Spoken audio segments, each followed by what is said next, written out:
Boa noite, queridos. Tudo bom? Tudo bem com vocês? Espero que vocês tiveram um bom domingo, que foi tudo bem, em paz, em harmonia, com muita luz. E hoje vamos fazer o estudo, a leitura, né? Estudo não, né? A leitura do capítulo 7 do Coração de Jesus, de José Carlos de Luca. E vamos conversar com Jesus, mas antes vamos fazer uma pequena prece. Amada Irmã e Mestre Jesus, Doce Mãe Maria, queridos amigos e mentores espirituais, agradecemos a oportunidade de estarmos aqui mais uma vez para lermos mais um capítulo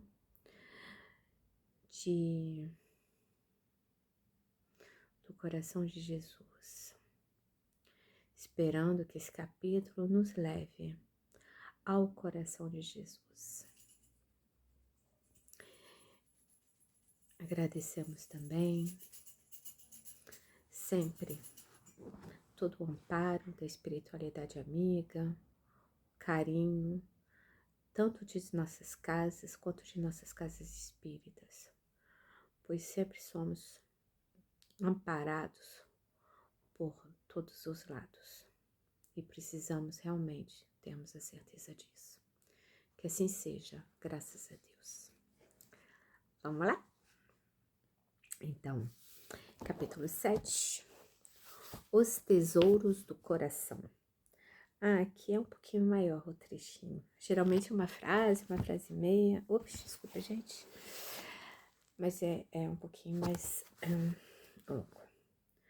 Não ajuntem riquezas aqui na terra, onde as traças e a ferrugem destroem, e ainda os ladrões arrombam e roubam. Pelo contrário, ajuntem riquezas no céu, onde as traças e a ferrugem não podem destruí-las, e os ladrões não podem arrombá-las e roubá-las. Isso está em Mateus, versículo 6, capítulo 19 e 20. Aqui já tá claro, né? Já dá para entender um pouquinho o caminho que vai tomar esse capítulo, né? Então, assim, vamos ler e vamos tentar interpretar da melhor maneira possível, né?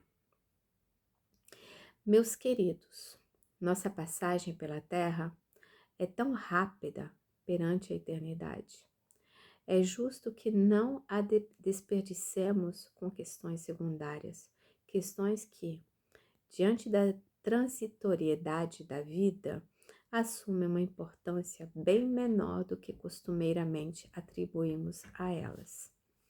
Os verdadeiros tesouros da vida são os nossos relacionamentos. São eles que nos proporcionam as experiências mais ricas da nossa existência e os momentos verdadeiramente inesquecíveis, tão inesquecíveis que se tornam eternos. Ah, como guardo em meu coração as pessoas que encontrei em minha passagem física pela terra. Cada uma delas é uma joia rara, inesquecível. Por isso, eu continuo peregrinando pelo mundo, querendo novos encontros, conquistar novos amigos, cuidar dos que sofrem. Por isso, tento acessar seu coração de 1000 modos, e este livro é um deles. Na vida, procure dar prioridade àquilo que você poderá levar quando do seu retorno ao mundo espiritual. Decididamente, não vale a pena deixar este mundo com o coração vazio de amor, tendo se preocupado mais com os bens materiais do que com as pessoas. Recorde-se de que, ao partir deste mundo, você deixará compulsoriamente o próprio corpo e todos os bens materiais. Perderá também todo o poder terreno e todas as glórias do mundo físico. É quase certo que, com o passar do tempo, você será esquecido pela maioria das pessoas com quem conviveu. Você só será eterno no coração daqueles que amou. Essa é a razão pela qual afirmei a vocês que ajuntassem as riquezas do vale que valem no céu, o amor vivido, o bem praticado, as amizades cultivadas, a aceitação das pessoas, o perdão das ofensas, o respeito ao próximo, a afabilidade no trato com os outros. Tudo isso, além de abrir as portas do céu, já os fará felizes aqui na terra mesmo. Bonito, né? Para variar, eu me mexo para lá e para cá, né?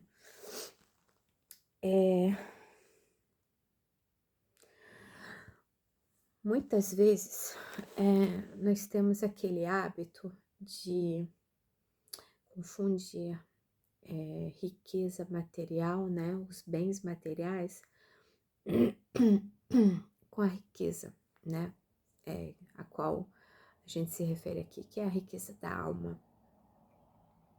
A riqueza da alma é o quê? É o amor que a gente carrega no coração, é a caridade que a gente pratica, é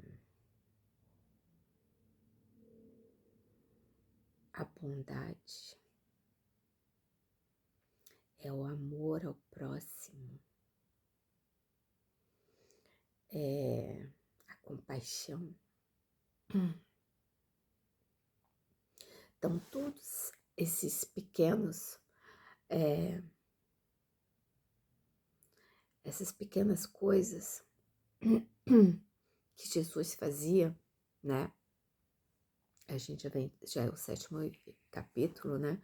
Além do que a gente já estuda por aí, enfim. E a gente sabe que Jesus era o quê? Sua bondade, caridade, perfeição. Perfeição nós não temos ainda, né? Mas somos capazes de até um certo ponto sermos caridosos, amarmos, sermos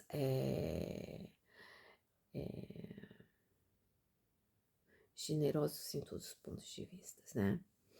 Termos compaixão, enfim. E isso é isso que nos leva além. Porque isso é uma evolução do nosso espírito. É uma evolução moral de nossas existências. Então, como no capítulo de ontem, que para mim foi muito difícil comentar, esse aqui é um pouquinho mais fácil, mas no capítulo de ontem falava muito da aceitação dos outros, né? E eu falei de como a gente já mudou, porque hoje em dia a gente já sente compaixão pelas viúvas, pelos doentes, pelos órfãos, coisas que lá atrás a gente não sentia nada, né? Além de repulsa, rejeição, enfim, em outras vidas, né? Lá atrás. De um certo ponto, claro que é uma evolução que a gente já fez. Mas o objetivo, qual é o objetivo do espírito? Evoluir sempre, né? É a evolução constante. Então a gente precisa continuar evoluindo, passinho por passinho, encarnação por encarnação.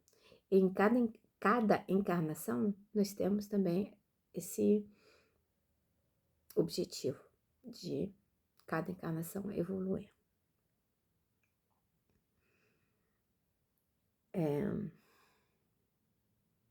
A gente sabe, né, teoricamente, que a gente não leva nada com a gente. Nem isso aqui é nosso corpo físico. Isso não é nosso, é emprestado. Isso aqui essa minha cama, quarto, casa, roupa, esses bijuzinhos que eu uso, esse óculos, nada é meu. Nada disso vai fazer que eu seja uma pessoa melhor do outro lado. Enfeita, né? A gente se enfeita, a gente se veste, a gente quer um certo conforto, tudo bem. Isso não tem problema nenhum. Não tem problema nenhum. A partir do momento que nós não sejamos aquelas pessoas realmente altamente materialistas, suvinas, pão duras, que tem gente que tem e não empresta um centavo para ajudar o próximo, não doa um centavo. Isso provavelmente vocês já viram e eu já vi. Pessoa com muito dinheiro e melhor amigo passando necessidade, estava infelizmente numa fase um pouquinho complicada profissionalmente, arcando com umas dificuldades, ele não ajudou, não ajudou o amigo. Então, assim, eu fiquei olhando, aquilo eu achei tão... Era o melhor amigo dele, eles eram como irmãos. Tudo bem, ninguém tem obrigação de ajudar ninguém, ninguém tem obrigação de emprestar nada para ninguém, nada, tudo bem. Mas ele é uma pessoa que não ajudava ninguém. Eu peguei o exemplo do melhor amigo porque eu fiquei chocada quando eu fiquei sabendo, porque eles eram o encarne, né? Viviam juntos para cima e para baixo, e o outro é uma pessoa muito rica, pessoa milionária. O que ia custar para ele emprestar uma coisa que não ia, que era o que um centésimo da fortuna que ele tinha? Não emprestou, não emprestou. Hoje em dia, graças a Deus, esse outro amigo, né, tá muito bem de vida. Ele se recuperou, conseguiu se recuperar, conseguiu dar a volta por cima. É um empresário muito bem sucedido, de novo, deu tudo certo, graças a Deus. Mas esse nosso amigo em comum, amigo entre aspas, né, que perdeu o melhor amigo. Não foi realmente por conta disso, mas foi a decepção em si. Porque assim, ele não era melhor amigo desse outro por conta do financeiro, porque ele tinha uma boa situação financeira, então não tinha nada a ver, era amizade mesmo, era camaradagem, era irmandade. E o dia que ele precisou do irmão, o irmão virou as costas. Eu lembro que a decepção dele foi tão grande que ele falava para mim assim: Poxa, Kelly, tô tão decepcionado porque o que eu pedi para ele me ajudar não é nada para ele. Não é assim, não é nem o que ele ganha por dia. E ele não aceitou me ajudar, virou as costas e ainda ficou com raiva.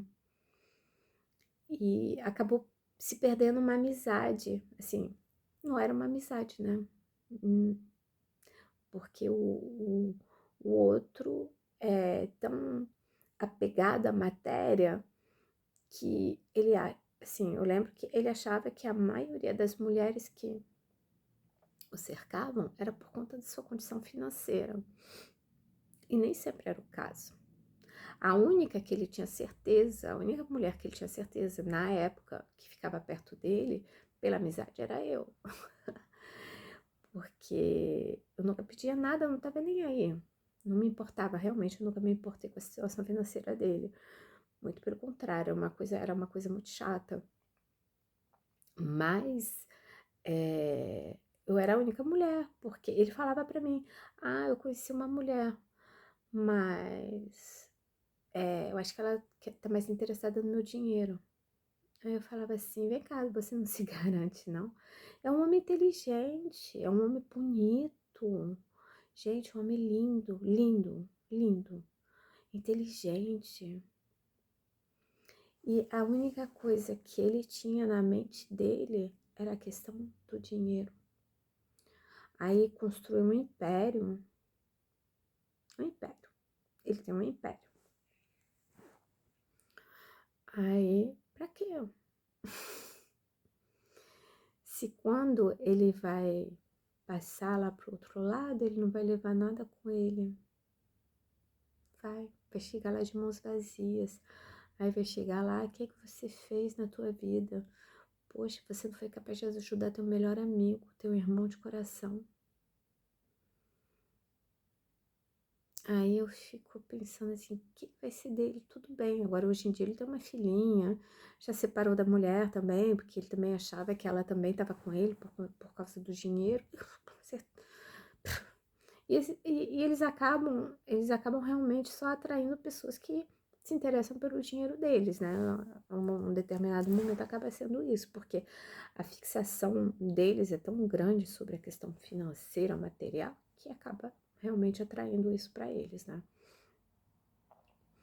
Então já tá separado, tem uma filhinha, mas assim, a filha vai herdar dinheiro, porque o vazio, o vazio no quesito amor, caridade, compaixão, não tem, não tem. Então, assim, e é uma família muito disfuncional, de uma certa forma, que só preza pelo financeiro. Quando eu o conheci, eu tinha 16 anos. Ele é 2 anos mais velho. Ele tinha 18 ou 16. Ele já tinha carro, né? Carro, claro, carro caro, né? E eu lembro que eu não fui amiga dele. Não era, eu não suportava olhar na cara dele, porque ele era muito prepotente. Era aquela pessoa que gostava de dar carteirada. Era assim, ah, mas você sabe quem eu sou? Eu olhava pra ele e falava, e daí? Não me interessa quem você é, quem você deixou de ser. O que eu vejo é você uma pessoa vazia. Aí os anos foram se passando e a gente se reencontrou na faculdade. E na faculdade eu falei, meu Deus, que faculdade é essa? Que esse cara é tão estúpido, que eu achava ele burro. Eu achava ele estúpido. Eu falei, esse homem é tão estúpido, tá na mesma faculdade que eu, essa faculdade não vale nada. E até eu descobri que, na realidade, ele é muito inteligente, ele é um crânio, uma pessoa assim muito. E aí a gente nós começamos uma amizade, realmente. Eu, como amiga dele, eu nunca tive problema, porque eu nunca precisei dele, né? Então, eu nunca precisei dele, nunca pedi nada pra ele. Então, aí tudo bem. Por exemplo, ele fala, ah, vamos jantar fora. Eu falava, olha só, os restaurantes que você vai, eu não posso ir. Não, tudo bem, eu pago. Então, assim, aí, ok. Então, nós éramos muito bons amigos. Quando meu pai desencarnou, ele veio no Rio de Janeiro só para me ver. Para saber como é que eu tava, porque quando a mãe dele se encarnou, eu tava do lado dele. Então, assim, ele veio só para ver como eu estava, só para me dar um abraço de amigo. Comigo, ele foi um bom amigo, não tem nada a falar, mas ele não é uma pessoa caridosa. Ele é uma pessoa boa até. Ele era uma boa pessoa enquanto você não precisar dele, entendeu? Então, isso eu acho muito triste. E eu espero, sinceramente, que com o tempo a gente acaba se perdendo a amizade, né? De tão longe, né? Também em casa, a pessoa casa e a gente acaba se perdendo. Mas eu espero realmente que ele seja uma pessoa feliz, que ele encontre esse caminho da bondade, da caridade e da compaixão para com o outro. Porque o que ele teve com o melhor amigo dele foi falta de compaixão, né?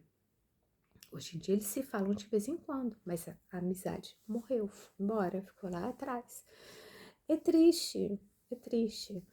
Então, tudo isso para falar que não adianta nada a gente ter milhões, ter aquele carro esportivo, ter aquela mansão, ter uma conta no banco, super farta, se o que a gente faz com aquilo, a gente não ajuda ninguém, a gente não faz nada pelo outro. Imagina se ele não ajudou o mais próximo dele, que era na época a pessoa mais próxima dele depois da irmã, que a mãe já havia desencarnado. Era a pessoa mais próxima dele depois da irmã dele. E ele não foi capaz de ajudar. Imagina se ele vai ajudar uma pessoa que ele não conhece. Obviamente que não. Então,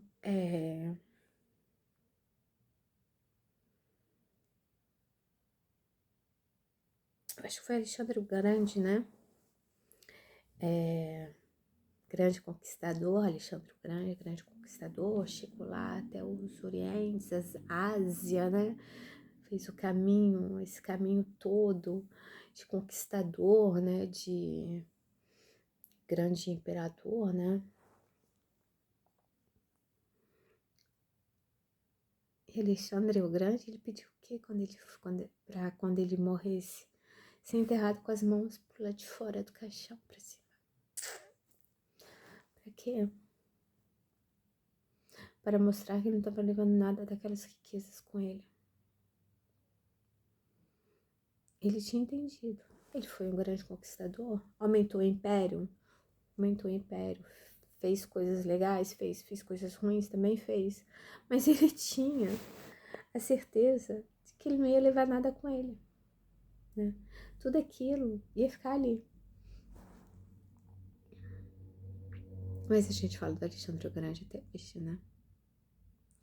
Tem outras pessoas menos, assim, vamos dizer assim, menos grandiosas, como o Alexandre o Grande, mas que são pessoas que a gente vai lembrar pelo resto da vida. Por quê? Pela bondade, pela caridade, pela amizade. Então, assim, tem pessoas que a gente às vezes nem lembra o nome, não é mesmo? Ah, aquele fulano. Ai, como é que era o nome ainda? E você esquece, nem esquece completamente aquela pessoa. Aquela pessoa foi importante na nossa vida, fez alguma coisa de importante, marcou a gente com alguma coisa? Não. Marcou a gente com nada. Não foi uma pessoa, não foi uma pessoa que tocou a nossa alma. Pode ter tocado a alma de outra pessoa, mas a nossa não tocou. Então, por exemplo, meu pai tinha um amigo, quando eu era criança, eu lembro dele até hoje. E quando eu lembro dele, eu tenho sorriso. Ele já desencarnou já faz muito tempo mesmo. E ele sempre está nas minhas orações até hoje. Então, porque ele marcou a minha infância, era aquele bom vivant, adorava rir, sempre tinha uma piada, pessoa alegre, alto astral. Então, assim, eu tinha uns 10 anos por aí, ele adorava andar de moto. Aí um dia ele foi andar de moto comigo, só dar a volta assim do quarteirão, sabe? Aí era aquelas motos grandonas. Aí eu falei, caramba. Mas assim, eu não lembro a marca da moto, né? Vocês perceberam? Não lembro, só sei que era uma moto grande. Não, acho que nem era não era nem uma Harley, porque eu lembraria por causa da marca. Mas eu nem lembro a marca da moto. Mas eu lembro do carinho que ele me tratava. Ele me tratava assim, realmente como se eu fosse sobrinha dele. Era amigo dos meus pais, né? Era um casal de amigos. E ele me adorava. Era assim, chegou a minha princesa quando eu chegava em algum lugar. Então, do mesmo jeito que do jeito que eu era, quando eu era criança, ele tinha um carinho muito grande por mim, eu adorava estar perto dele, porque ele me fazia rir. Eu acho que criança gosta disso, né? Então, ele tocava a minha alma. E é uma pessoa que eu nunca vou esquecer. Mas, em compensação, tem pessoas que eu não lembro. Não lembro o nome. E são pessoas que eu convivi. Às vezes até pessoas na escola que a gente convive anos e anos e anos e anos. Eu não lembro os nomes das pessoas. Então, assim, é aí que a gente vê quando uma pessoa toca a alma da outra ou não. Ah, e fala uma coisa, esse amigo dos meus pais, ele nunca me deu um presente. Incrível, né? Eu nunca ganhei nada. Ele nunca me deu um presente. Mas eu lembro dele até hoje. Tem o quê? Uns 30 anos que ele se encarnou. Ou quase. Olha só, eu lembro dele. Ele nunca me deu um presente. Eu lembro do nome dele. Lembro do rosto dele, das feições. Ele tinha um bigode grandão. Eu achava aquilo mega engraçado. E como é que ele me marcou? Pelo carinho, pela amizade. Então, assim, é isso que a gente precisa fazer com os nossos amigos, nossos familiares, é tentar marcar o coração das pessoas. A gente deixar lá a marquinha no coração, da amizade, do carinho, sendo uma pessoa generosa, não necessariamente financeiramente, mas sendo uma pessoa generosa, acolhedora, sendo uma pessoa amável, disponível. A gente tem que ter tempo para as pessoas. E não só pelos amigos, aquelas pessoas também que precisam. Assim, eu tenho um hábito, não sei até que ponto certo ou não, mas eu saio dando bom dia para todo mundo na rua. Então, assim, eu falo com todo mundo. Então, como eu faço muita coisa a pé, eu saio aqui de casa, aí eu vou parando. Às vezes eu levo 1 hora para chegar na academia, porque eu saio conversando com todo mundo. Então, assim, aí é o pessoal do açaí, aí é da farmácia, aí eu converso com o chaveiro, aí tem um porteiro ali na frente, eu converso com o porteiro, aí tem o gari, aí eu converso com o gari. Aí eu dou bom dia pro segurança do banco, que o segurança do banco já me conhece também. Aí, não sei, aí demora um século pra chegar na academia. É um caminho de 5 minutos, tá? Eu levo 1 hora às vezes pra chegar lá. Porque eu fico batendo papo com todo mundo. Trato todo mundo com respeito, com carinho. Então, eu sou melhor que todo mundo? Não, porque tem pessoas que eu nem olho na cara, obviamente. Mas, de uma certa forma, às vezes a gente dando um bom dia para uma pessoa, é o que eu já falei também várias vezes, que eu falo várias vezes. Às vezes, aquele bom dia ou aquele sorriso que a gente dá para aquela pessoa, aquilo que aquela pessoa estava precisando naquele dia. Às vezes a gente até percebe quando dá um sorriso para uma pessoa, principalmente as pessoas mais idosas, que são mais sozinhas. Cruza com uma pessoa idosa, dá um sorriso para ela, vê o que você recebe em retorno. Sorriso. Mas é um sorriso, não é qualquer sorriso, parece assim um sorriso de agradecimento. E isso não é pelo agradecimento, mas é uma coisa que toca em mim, toca meu coração. Quando eu recebo aquele sorriso de volta, aí eu falo assim, gente, eu acho que ela estava precisando disso. E sabe por que eu sou assim com os idosos também? Porque um dia a gente vai ser, se tivermos sorte, seremos idosos também um dia. Um dia a gente vai chegar lá. Teremos nossos 70, 80, 90 anos, sei lá o que, quantos anos teremos. Mas um dia estaremos na terceira ou melhor idade, como se fala, né? Então, estamos no caminho, né? E a gente não sabe como é que vai ser a nossa vida lá. Se estaremos sozinhos, se teremos alguém ao nosso lado. Quem não tem filho, por exemplo, como eu, não vai ter neto, não vai ter bisneto, não vai ter filho por perto, não vai ter nada. Então, assim, mas eu acho que eu me imagino velhinha estando feliz em receber um bom dia na rua. Isso que a gente vai levar lá pro outro lado, né? Quando a gente vê, quando o Dr. Bezerra desencarnou, tinha aquela multidão ali orando por ele, clamando por ele, ele não lembrava da metade, mas todos lembravam dele. O próprio André Luiz tá lá no nosso lar, ele encontra aquela senhorinha que ele atendia de mau grado, né, com má vontade, ela e o esposo dela no consultório, ele atendia com uma má vontade, meu Deus do céu, era praticamente forçado pela secretária a atendê-los.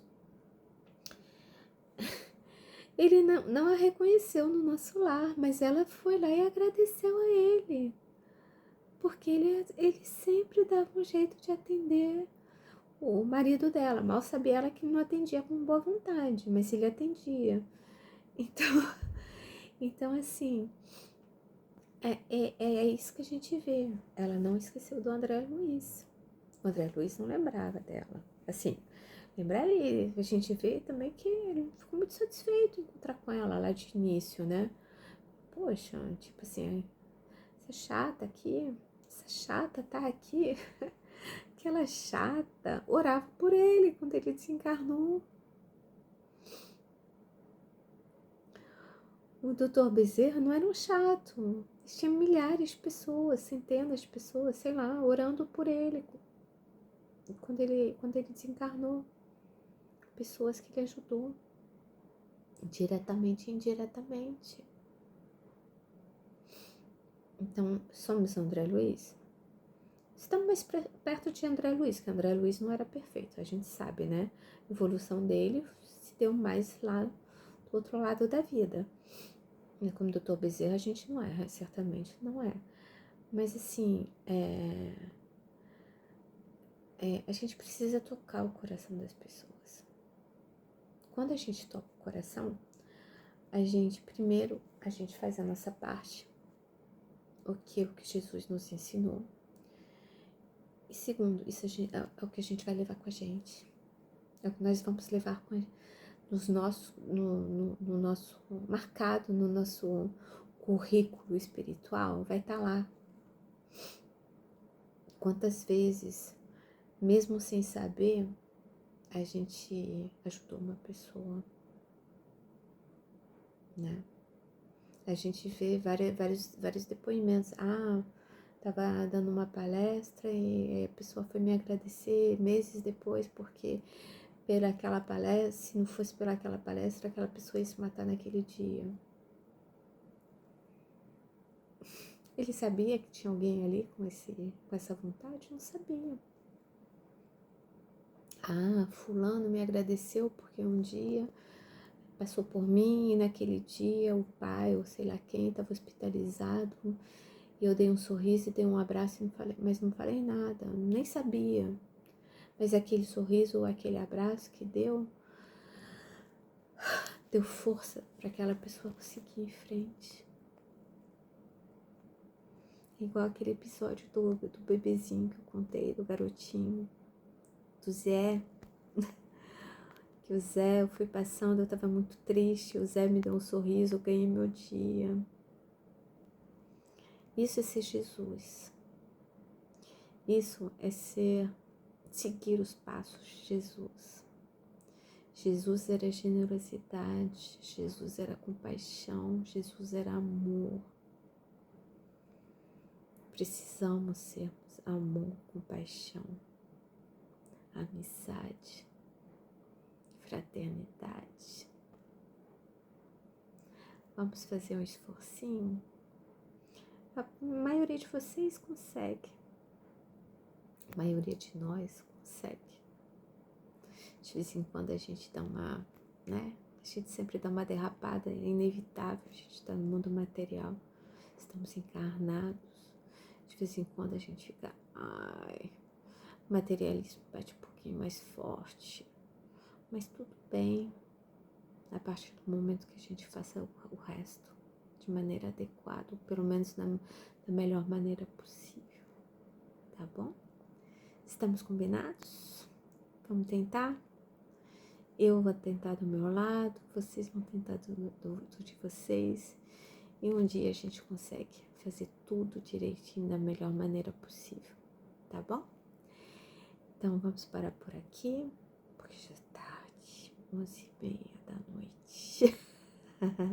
Olha que horas que eu fui gravar hoje, mas eu não faltei ao encontro, não faltei ao combinado, não tive tempo de gravar antes, porque eu fiquei correndo, mas eu gravei. Tá bom, gente? Então vamos fazer a nossa prece. Meus olhos estão pequenininhos, tô morrendo de sono, tá? Morrendo de sono, tô com sede. Então vamos agradecer a Jesus, Maria Santíssima, aos nossos irmãos e amigos espirituais que estão ao nosso lado, nos ajudando, nos amparando, sempre colado com a gente aqui, ó, junto com Jesus, aqui em nossos corações. Que possamos termos uma boa noite de sono. Para quem assistir de manhã, um bom dia, uma boa semana para nós que se inicia. E que possamos sempre caminhar com Jesus dentro de nós, dentro de nossos corações, dentro da nossa casa. Que esse corpo, que essa mente, que esse espírito. Que assim seja, graças a Deus. Beijos nos corações de todos. E a gente se fala mais tarde. Beijão.